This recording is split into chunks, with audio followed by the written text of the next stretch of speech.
कोण मंत्री जाणार आहेत.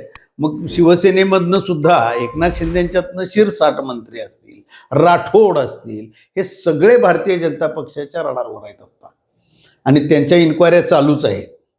आणि त्यांच्या इन्क्वायऱ्या कराव्यात असे मागणे आहेत. आणि देवाभाऊंच्याकडे सगळ्यांचं ग्रह खातंच त्यांच्याकडे असल्यानं मुख्यमंत्र्यांच्याकडे सगळ्यांच्या कुंडल्या मांडून ठेवलेल्या आहेत.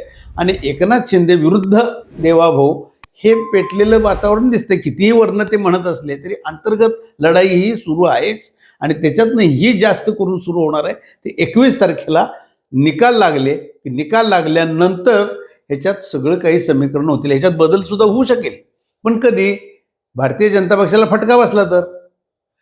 पण आत्ता भारतीय जनता पक्षाचे नेते अगदी सांगतात की आम्ही हे जिंकणारच आणि भारतीय जनता पक्ष यशस्वी होणार. या स्थानिक स्वराज्य संस्था मतदारसंघात जास्तीत जास्त नगराध्यक्ष, जास्तीत जास्त नगरसेवक हे भारतीय जनता पक्षाचे असणार.